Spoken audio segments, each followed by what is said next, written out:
necessary to curtail expenditure. Carefully husbanded, 40 pounds will last a long time. Luckily, the weather was fine, and walking is cheap, dictated tuppence. An outlying picture house provided them with recreation for the evening. The day of disillusionment had been a Wednesday. On Thursday, the advertisement had duly appeared. On Friday, letters might be expected to arrive at Tommy's rooms. He had been bound by an honorable promise not to open any such letters if they did arrive, but to repair to the National Gallery, where his colleague would meet him at 10 o'clock. Tuppence was first at the rendezvous. She ensconced herself on a red velvet seat and gazed at the Turners with unseeing eyes until she saw the familiar figure enter the room. Well, returned Mr. Beresford provokingly. Which is your favorite picture? Don't be a wretch. Aren't there any answers? Tommy shook his head with a deep and somewhat overacted melancholy. I didn't want to disappoint you, old thing, by telling you right off. It's too bad. Good money wasted, he sighed. Still, there it is. The advertisement had appeared, and there are only two answers. Tommy, you devil, almost screamed Tuppence. Give them to me. How could you be so mean? Your language, Tuppence, your language. They're very particular at the National Gallery. Government show, you know. And do remember, as I have pointed out to you before, that as a clergyman's daughter, I ought to be on the stage, finished Tuppence with a snap. That is not what I intended to say. But if you are so sure that you have enjoyed to the full the reaction of joy after despair with which I have kindly provided you free of charge, let us go down to our mail, as the saying goes. Tuppence snatched the two precious envelopes from him unceremoniously and scrutinized them carefully. Thick paper, this one. It looks rich. We'll keep it to the last and open the other first. Right you are. 1, 2, 3, go. Tuppence's little thumb ripped open the envelope, and she extracted the contents. Dear sir, referring to your advertisement in this morning's paper, I may be able to be of some use to you. Perhaps you could call and see me at the above address at 11 o'clock tomorrow morning. Yours truly, A. Carter. 27 Carlton Gardens, said Tuppence, referring to the address. That's Gloucester Roadway. Plenty of time to get there if we tube. The following, said Tommy, is the plan of campaign. It is my turn to assume the offensive. Ushered into the presence of Mr. Carter, he and I wish each other good morning as is customary. He then says, please take a seat, Mr.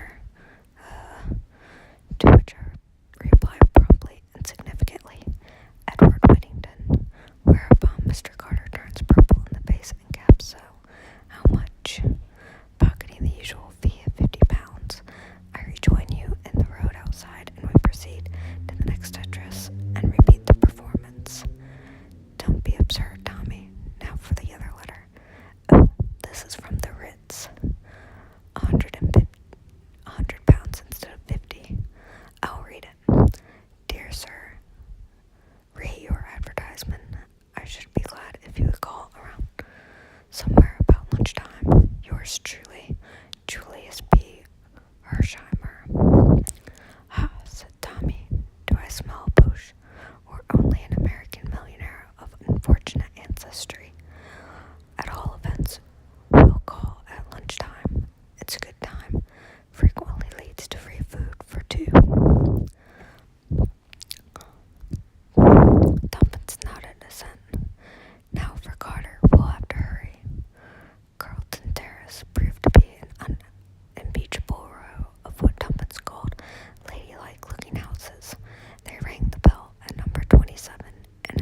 His eyes were fixed on Mr. Carter, and his tone, when he spoke, out an unusual note of deference. "I dare say the little we know won't be any good to you, sir, but such as it is, you're welcome to it." "Tommy," cried Tuppence out in surprise. Mr. Carter slewed round in his chair. His eyes asked a question. Tommy nodded. "Yes, sir, I recognized you at once. Saw you in France when I was with the intelligence. As soon as you came into the room, I knew." Mr. Carter held up his hand. "No names, please. I'm known as Mr. Carter here. It's my cousin's house, by the way. She's willing to lend it to me sometimes when it's a case of working on strictly unofficial lines. Well now," he looked from one to the other, "who's going to tell me the story?" "Fire ahead," Tuppence directed Tommy. "It's your yarn." "Yes, little lady, out with it." And obediently Tuppence did out with it, telling the whole story, from the forming of the Young Adventurers Ltd. downwards.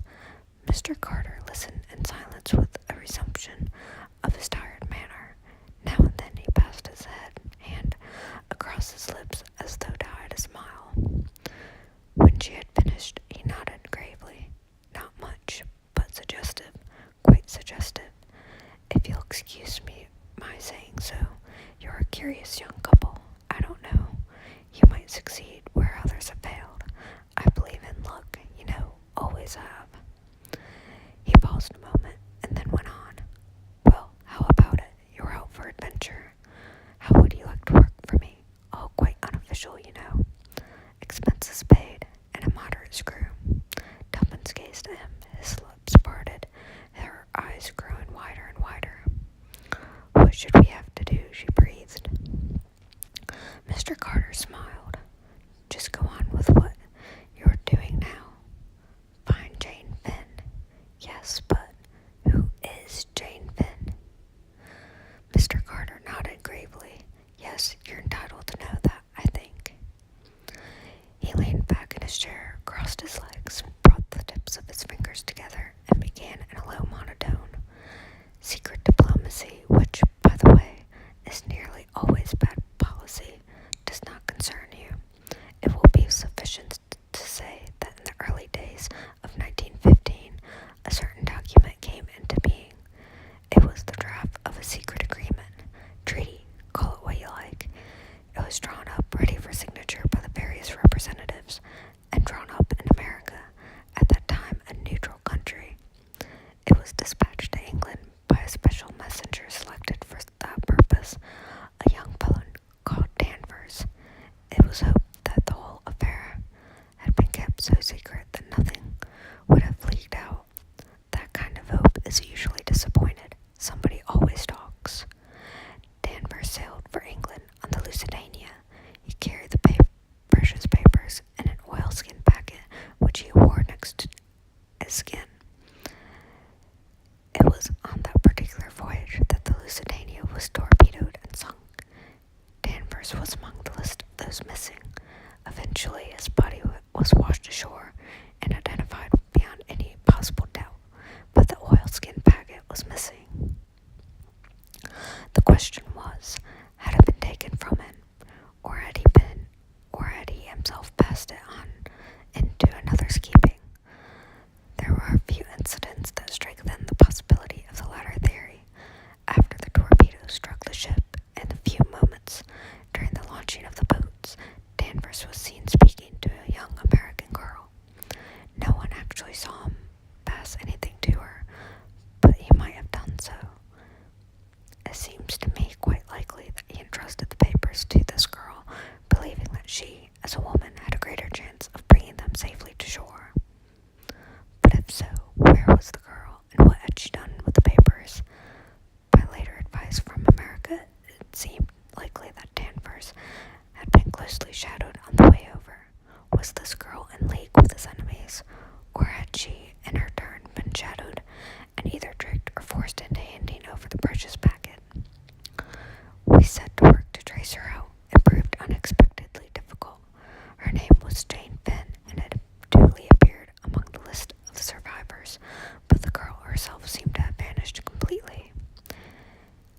inquiries into her antecedents did little to help us. She was an orphan and had been what we should call over here a pupil teacher in a small school out west. Her passport had been made out for Paris, where she was going to join the staff of a hospital. She had offered her services voluntarily, and after some correspondence they had been accepted. Having seen her name in the list of the saved from Lusitania, the staff of the hospital were naturally very surprised at her not arriving to take up her billet and at not hearing from her in any way. Well, every effort was made to trace the young lady, all but in vain. We tracked her across Ireland, but nothing could be heard of her after she set foot in England. No use was made of the draft treaty, as might very easily have been done, and we therefore came to the conclusion that Danvers had, after all, destroyed it. The war entered on another phase, the diplomatic aspect changed accordingly, and the treaty was never redrafted. Rumors as to its existence were emphatically denied. The disappearance of Jane Finn was forgotten, and the whole affair was lost to oblivion. Mr. Carter paused, and Tuppence broke in impatiently. But why has it all cropped up again? The war's over. A hint of alertness came into Mr. Carter's manner. Because it seems that the papers were not destroyed after all, and that they might be resurrected today with a new and deadly significance. Tuppence stared. Mr. Carter nodded. Yes, 5 years ago that draft treaty was a weapon in our hands. Today it is a weapon against us. It was a gigantic blunder. If its terms were made public, it would mean disaster. It might possibly bring about another war, not with Germany this time. That is an extreme possibility, and I do not believe in its likelihood myself. But that document undoubtedly implicates a number of our statesmen whom we cannot afford to have discredited in any way at the present moment.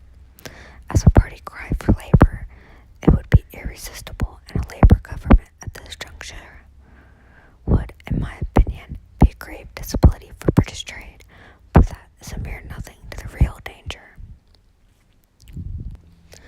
He paused and then said quietly, "You may perhaps have heard or read that there is Bolshevist influence at work beyond the present labor unrest." Tuppence nodded. "That is the truth. Bolshevist gold is pouring into this country for the specific purpose of procuring a revolution. And there is a certain man, a man whose real name is unknown to us, who is working in the dark for his own ends. The Bolshevists are behind the labor unrest. But this man is behind the Bolshevists. Who is he? We do not know. He is always spoken of by the unassuming title of Mr. Brown. But one thing is certain. He is the master criminal of this age. He controls a marvelous organization. Most of the peace propaganda during the war was originated and financed by him. His spies are everywhere." "A naturalized German?" asked Tommy. "On the contrary, I have every reason to believe he is an Englishman. He was pro-German, as he would have been pro-Boer. What he seeks to attain we do not know. Possibly supreme power for himself, of a kind unique in history. We have no clue as to his real personality. It is reported that even his own followers are ignorant of it. Where we have come across his tracks, he has always played a secondary part. Somebody else assumes the chief role. But afterwards, we always find that there has been some non-entity, a servant or a clerk, who has remained in the background, unnoticed, and that the elusive Mr. Brown has escaped us once more." "Oh," Tuppence jumped in, "I wonder." "Yes. I remember in Mr. Whittington's office, the clerk, he called him Brown. You don't think?" Carter nodded thoughtfully.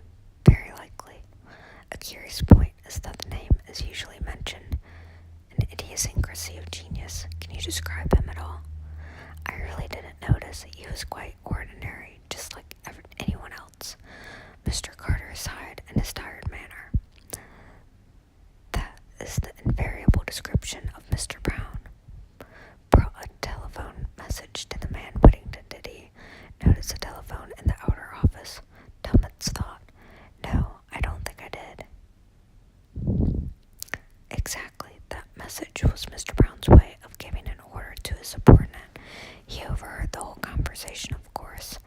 Was it after that Whittington handed you over the money and told you to come the following day? Tuppence nodded. Yes, undoubtedly the hand of Mr. Brown. Mr. Carter paused. Well, there it is. You see what you are pitting yourselves against. Possibly the finest criminal brain of the age. I don't quite like it, you know. You're such young things, both of you. I shouldn't like anything to happen to you. It won't, Tuppence assured him positively. I'll look after her, sir, said Tommy. And I'll look after you, retorted Tuppence, resenting the manly assertion. Well, then, look out after each other, said Mr. Carter, smiling. Now, let's get back to business. There's something mysterious about the draft treaty that we haven't fathomed yet. We've been threatened with it in plain and unmistakable terms. The revolutionary element as good as declare that it's in their hands, and that they intend to produce it at a given moment. On the other hand, they are clearly at fault about many of its provisions. The government consider it as mere bluff on their part, and, rightly or wrongly, have stuck to the policy of absolute denial. I'm not so sure. There have been hints and discreet allusions that seem to indicate that the menace is a real one. The position is much as though they had got hold of an incriminating document, but couldn't read it because it was in cipher. But we know that the draft treaty wasn't in cipher. Couldn't be in the nature of things, so that won't wash. But there's something. Of course, Jane Finn may be dead for all we know, but I don't think so. The curious thing is that they're trying to get information about the girl from us. What? Yes, one or two little things have cropped up, and your story, little lady, confirms my idea. They know we're looking for Jane Finn. Well, they'll produce a Jane Finn of their own, say at a Bennison's in Paris. Tuppence gasped. Mr. Carter smiled. No one knows in the least what she looks like, so that's all right. She's primed with a trumped-up tale, and her real business is to get as much information as possible out of us. See the idea? Then you think? Tuppence paused to grasp the supposition fully. That it was as Jane Finn that they wanted me to go to Paris. Mr. Carter smiled.